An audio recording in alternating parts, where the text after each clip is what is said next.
it ate, it took it, and then bam, just the biggest backlash you ever saw. It's just like we saw it, it's there, that was the fish. And how did it start out? Like, what was the origin story? Too much alcohol. Really? Okay. Says if God wanted us to have fiberglass boats, he would have given us fiberglass trees. It's for fishermen. It's not for taking the wife and the wife's friends. I think that it's a really, really pretty boat. And then there was a blur that went by and ended up in the cockpit, as far as if I can remember correctly. Welcome back to State of Sport Fishing Podcast. I'm Nick Carullo. Anthony is out in Costa Rica fishing, but just be me and Alex Gallaher. They own a 45 Sea Hunter, and also they just took ownership about a year ago of their 57 Jarrett Bay WaterTight. How you doing, man? Doing okay. How you doing? Good. So Alex, just kind of tell everyone who you are and a little bit about what you do and everything. Yeah, so I'm a mate on the boat, and we're a family-owned company. We do commercial roofing, and Dad took us out charter fishing for Spanish mackerel. We kind of got hooked, and then we all decided after high school, college, that we wanted to go after it together. So we started off with a 1978 Mako. And the thing was barely seaworthy. It was a great boat, but we did not know, how to take care of a boat, maintain a boat. We were so excited to go out the first time. We, used to lakes and stuff like that. So we just run it up and, hit sandbars and thought we were going to sink it. And then that was a learning curve. But then we upgraded it from there to a 35-foot Sea Hunter. That was a lot of fun. Really caught a lot of fish on that. Kept us going. We were blessed with good backlog and work, and we were able to keep the foot on the gas and keep upgrading boats. Went from there to the 45 Sea Hunter.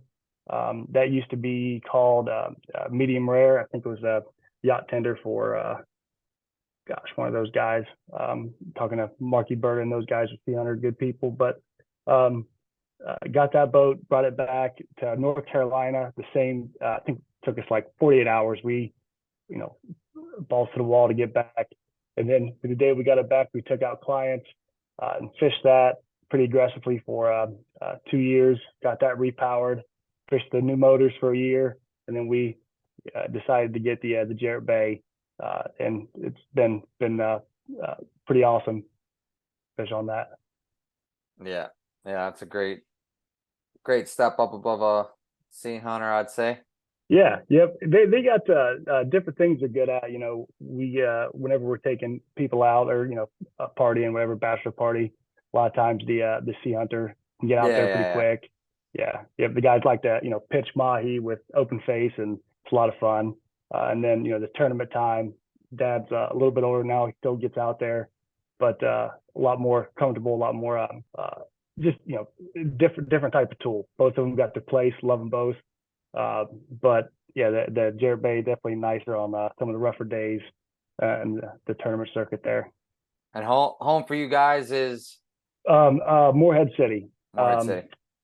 That's where that at. Now the Sea Hunter is in Hubert, right there at Winter's Yachts. Yeah. Yep. Been there. Old Tim Winter. Yes, sir. Yeah. Yep, and we're taking that back to Key Largo, get some work done here next couple of weeks.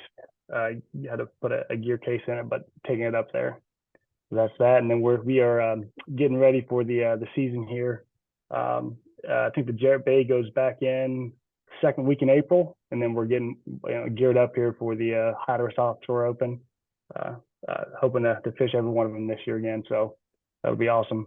Nice. Yeah, it's a little bit unique, where construction and roofing seems like there's a lot of people that are in fishing, but that also tethered back to construction. But watching the podcast, stuff like that, I was watching like a RJ Boyle video and saw like Tim Richardson on there. So then we started to seek out work where we knew the fishing was good. So we got some roofing projects over in the Dominican. We're able to fish out there for a good period of time, but that was chartered with Tim Richardson out there. Nice. Kind of unique. We've been scrambling to get as much practice in as we can to try to get a quicker bell curve to competitiveness. Yeah. So have you guys done much, marlin fishing and stuff before you got the bigger boat?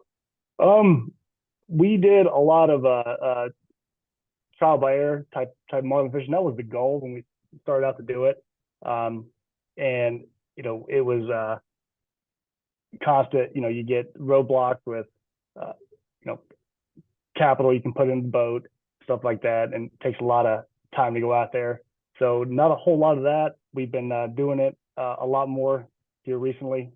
And we came from Lake Erie, and I've pretty much been in North Carolina my entire life, but ponds and lakes and trout fishing, stuff like that. Not a whole bunch of offshore fishing. You guys but made some serious upgrades pretty quick. Yeah, it's completely different. It's a different ball game. Love it. All of us big competitors. We played football and then couldn't do that anymore. So then you're just left with a void trying to figure out, well, where can I go to compete? And then you're offshore, you're fishing, and you see catch 23 out there, and it's like, well, holy shit, that's really high caliber people, and you're competing with the best of the best, and that's fishing kind of naturally filled that hole to where that's the drive that we're after, just the competition end of it, being able to compete against the best of the best, and watch you guys all the time. Just a place you can park that competitive nature to keep on competing against people. Yeah.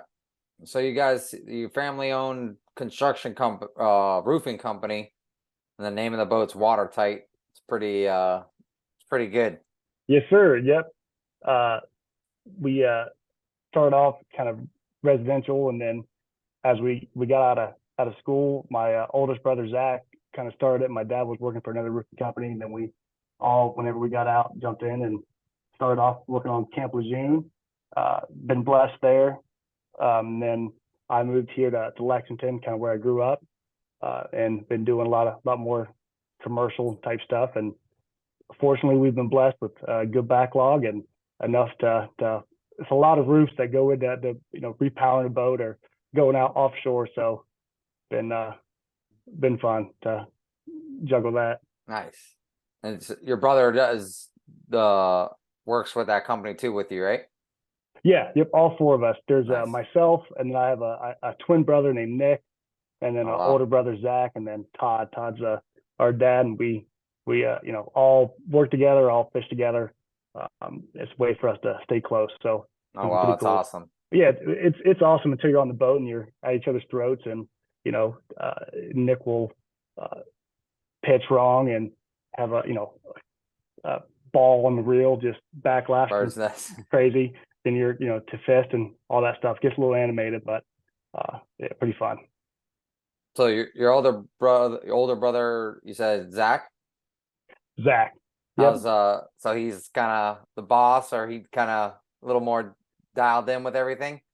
Yeah, he can drive it a little bit better. If I would do it, I'd probably crash it or something like that.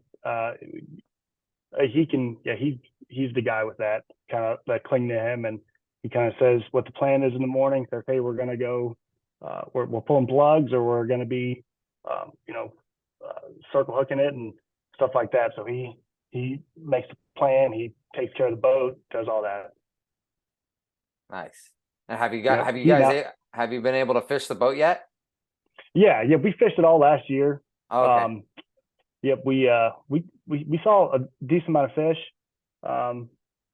We had a couple of I think we had a doubleheader in the first term of the season, the offshore open, and then we were thinking we were going to ride that wave. Everything was hunky dory from there, and then we actually did pretty well. And then Cape Fear tournament. We caught a nice one. I don't think that was a kill tournament. We ended up catching a pretty big one. I had to let it go, and the big rock, I think on the last day, gosh, we saw it. Makes you sick to your stomach. We went like 1 for 7. Oh wow. Yeah, angry. And then didn't know what a dog bone was at the time, so I'm panicking, trying to figure out why, didn't hook up. And then, Zach's up in the, driving, yelling down, telling me I need to get better, this and that. We're getting angry, and then, look into it, learn a little bit, and figure out why it's doing that. So on the next one, we'll get it there. And then, Pirates Cove, we saw some. Just seems like we're right there at them, and we, just that much, and we'll be, shrinking the ratio. But that boat is definitely a lot more fishy. We've been seeing a lot more fish on that than we have on the other one. Inboard's just raising better for whatever reason. Yeah, something about the diesel motors. It's nice. Yeah. What does that boat have a sonar? No sonar. That is on the wish list.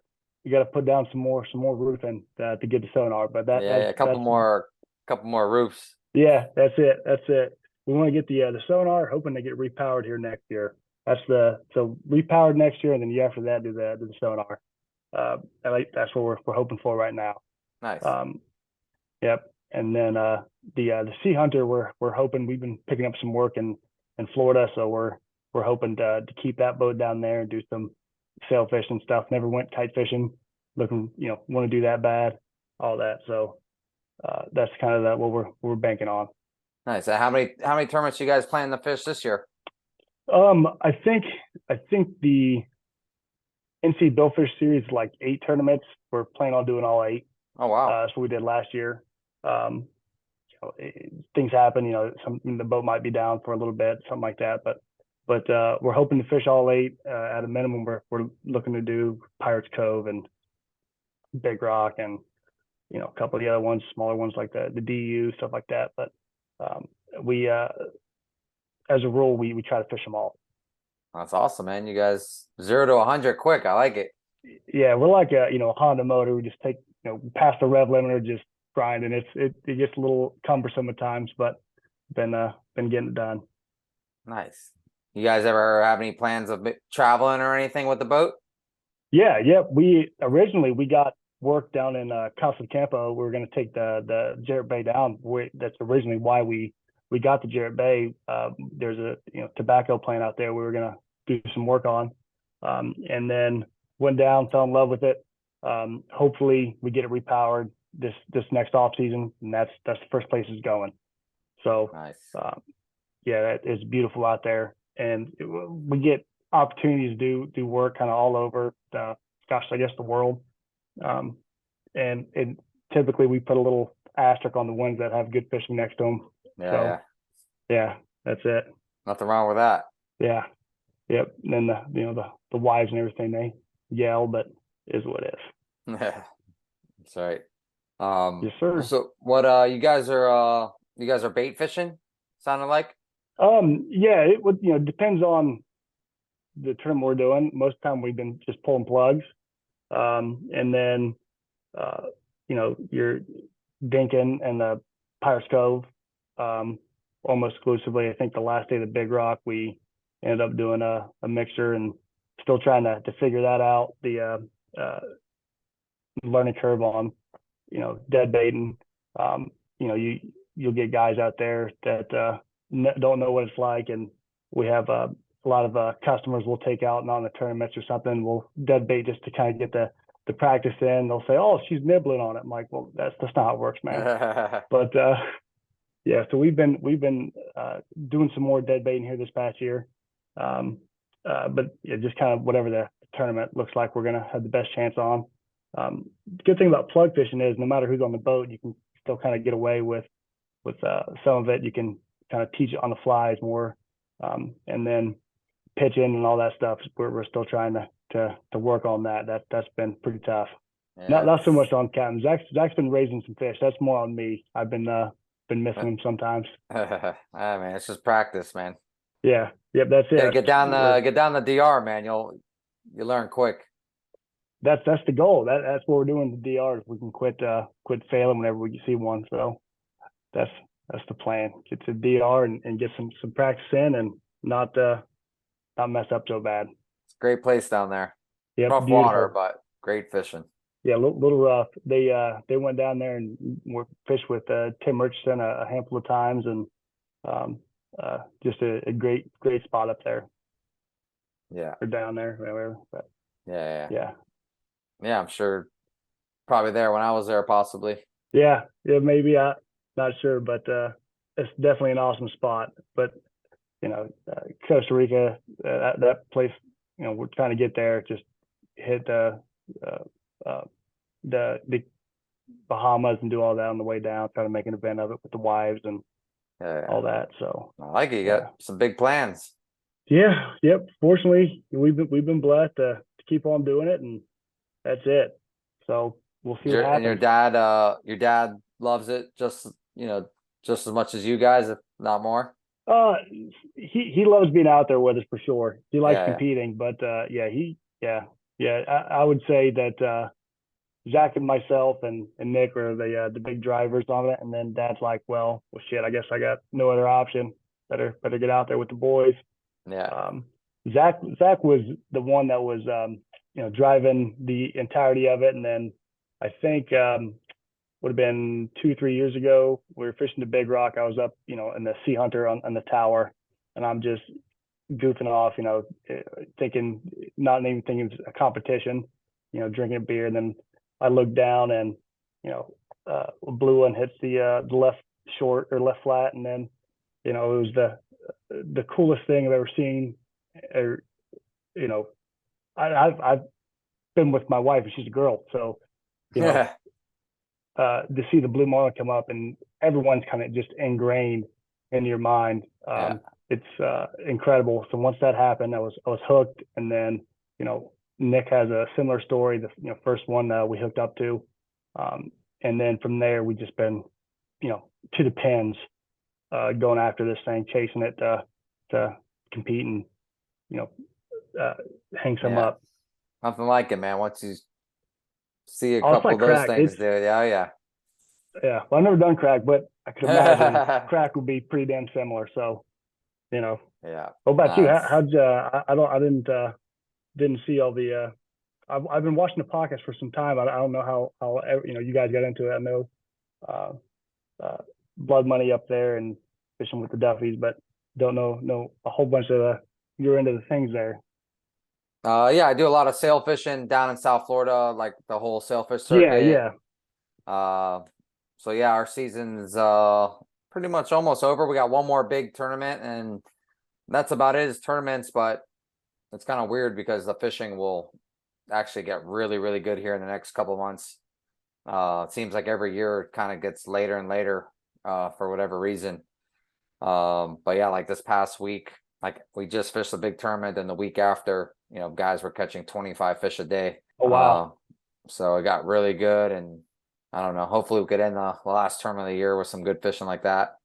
And do all that. And then once summer comes, we tend to, the other big boat I run, the 58 Weaver, we'll be in the Bahamas for a couple months or so. We'll do like the Abacos for a couple of marlin tournaments, and then we'll go down to Long Island, and then DR. I've been going down there last few years now, so DR is a awesome, special man. place.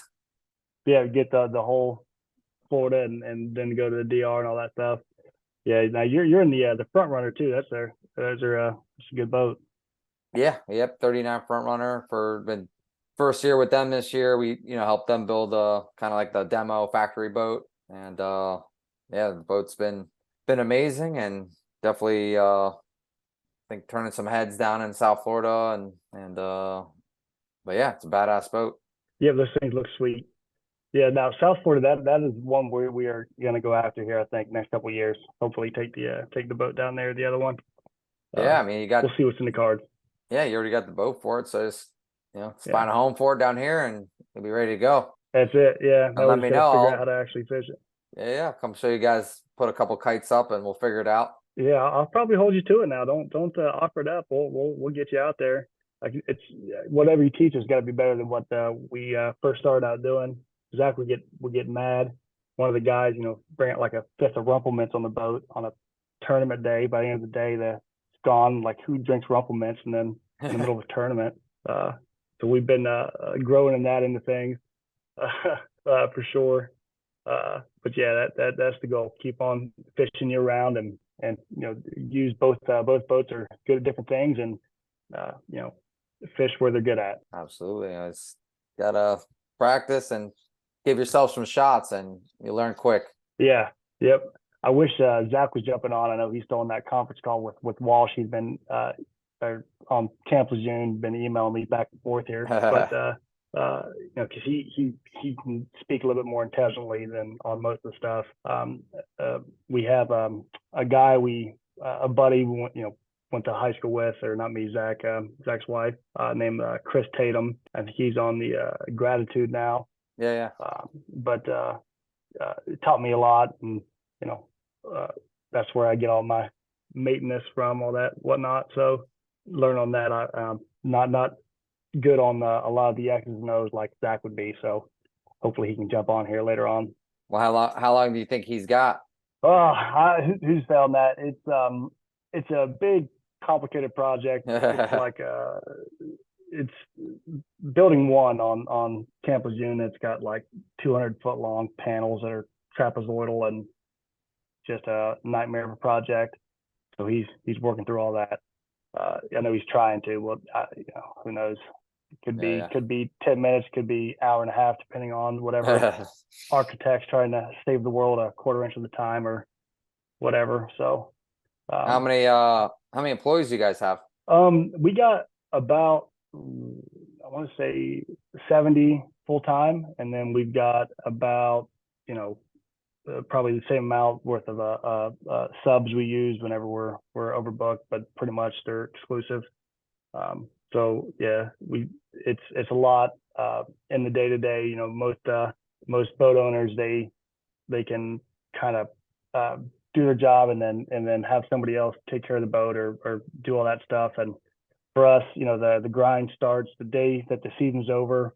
It's 5 a.m. to 8 p.m. and 70, 80 hours a week, just constant work to try to be able to, afford the ability to go fishing and take care of the people that can make it happen. So, like right now is just as much fishing season as it is in the season. We working crazy amount just to be able to keep the lights on and be able to have a little fun with it. Yeah. So, yeah. That's awesome. Yeah, you should have all the boys on. But yeah. Zach, Nick, and Todd are all in that, and then I'm a little bit off. So they threw you on camera. No. So I do mainly non-federal stuff. We're non-federal. I do mainly stuff off Camp Lejeune and Cherry Point, but I'll go to I got crew on Fort Bragg today. Did a couple dams up in like Tennessee, Nashville area. Went up to Pennsylvania. Did a courthouse or his post office, stuff like that. So not that I don't do non-federal, but the stuff I do is a little bit easier. It's typically commercial, industrial, not so much federal end of it. So get a little bit more maneuverability with the schedule. Gotcha. Yeah. And you guys are all over the place. Yeah. Yep. All over the place. Just a little chaotic. And working with family is a lot of fun. Let me tell you. So a lot of fighting there. But end of the day, it's still a lot of fun. And then this allows us to stay close to each other. Yeah. Hang on one second. Shooting me a text and ended up taking off the camera there. You or the brothers have kids yet? Yeah. Yep. I got 2 boys. Zach's got 3 girls, and Nick's got 1 boy. They're all pretty much same age. Mine's 1 and 3. Nick's is like 2, and then Zach's got 2-year-old, a 3-year-old, and a 8-year-old. So yeah, all of them are pretty young, and they're getting to the age where they want to go out and offshore with with daddy and all that, which you can on an easy day, but not on the nasty tournament days. Is a little not the place for a toddler. Well, that's cool. You got a whole little crew in the making. That's it. Tired of doing all the work. I'm going to put them on it. Yeah. Doing the work. Yeah. Definitely been like drinking through a fire hose to do the work, and then still keep this as a part of the front of the spear. We're passionate about it, want to be able to grow and compete in this, and just a lot of fun and a lot of adversity, but it's worth it. We got to get you guys do some Billfish gear as well. Yeah, yep. I've been working with Leo and Mac. Been crazy busy. I think we sent him some stuff over. We're hoping to get that in here before the first tournament, but we'll do that, and then I think we're doing some more stuff here whenever the Sea Hunter gets back from Key Largo to before we start jumping into all the king mackerel tournaments, stuff like that. Which we've never done any king mackerel tournaments, but we figured, what the hell, we're another opportunity to get out there and fish. So I like that. You gonna do those on which boat?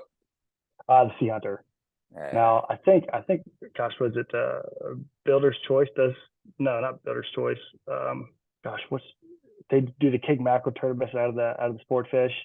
I think it's Builder's Choice. I don't think it's Builder's Choice. It could be Builder's Choice. I know they're down in the Dominican right now, but it's if I didn't was on the spot, I could probably name it and who runs it, but I think it's the new Spencer's jet powered, and I know what you're talking about. Yeah, he fished the king mackerel tournament, so he's fished some of them out of that, and it's been like, well, that's pretty incredible. But yeah, never done it before, so hopefully we'll have some success with that. Zach's done it a handful of times. Yeah, that's fun. The old meat crush.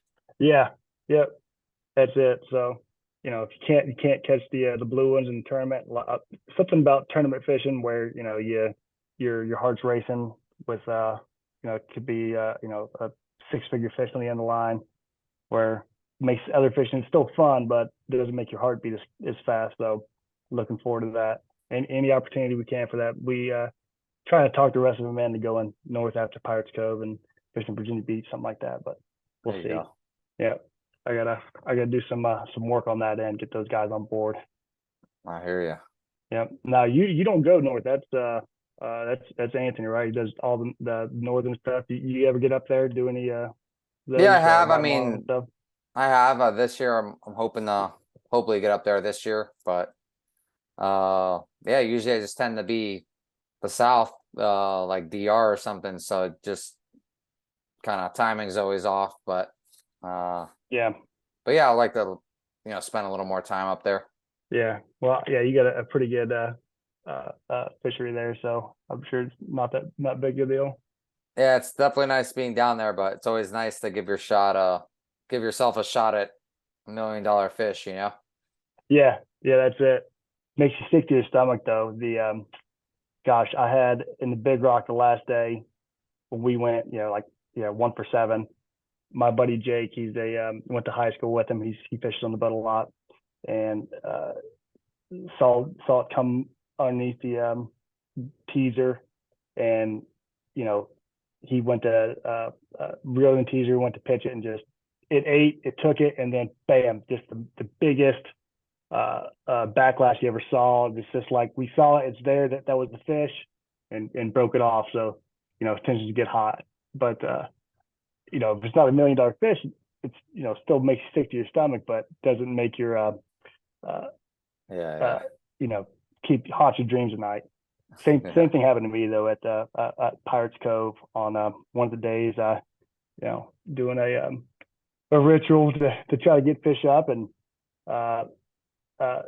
right middle of the ritual, bam, it hits, and I miss it, and then that's why you gotta wear glasses out there so it can hide the tears a little bit. Get so down on yourself whenever you miss one like that, but part of it. We've all been there. Part of it. Yeah, it can get if you don't love it, it can get pretty boring offshore. So you gotta keep your mind on it and do anything you can, and because if it hits, the stuff like the Big Rock and ones where it's heaviest fish, it only takes one fish, you fish to the end. So definitely makes it exciting, even if you're not in the front of the pack, to keep your mind on it. Yeah. I got you. Yeah. Yep. Now I apologize. I know.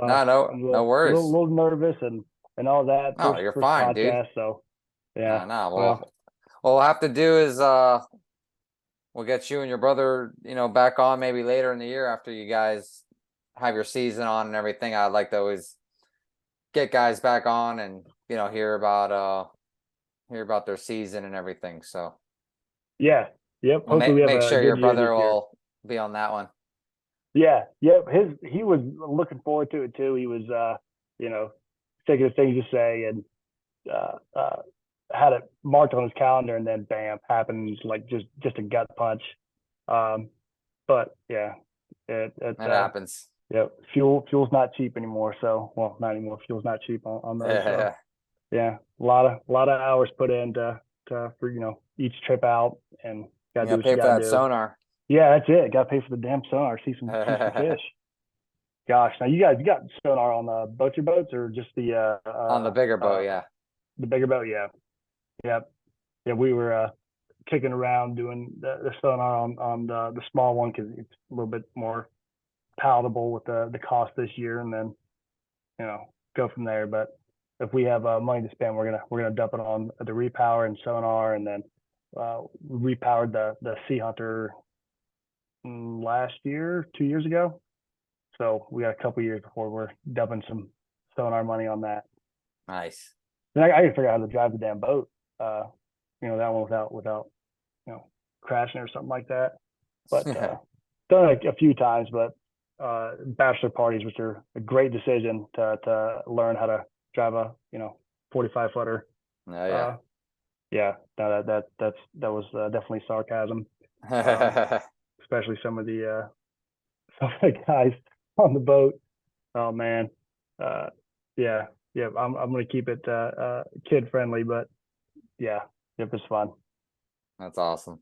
Well, cool, man. I appreciate your time, man. And like I said, good luck this season. And like I said, we'll after you guys fish and use the boat a little bit, we'll get you guys back on and hear about how the season went. Absolutely, man. Yeah, I appreciate it. Yep, good luck, and we'll be following you. Hope to see you guys in some fresh gear here soon. Yes, sir. Looking forward to it. Thank you. All right, man. Have a good one. All right, you too. Thanks. Bye.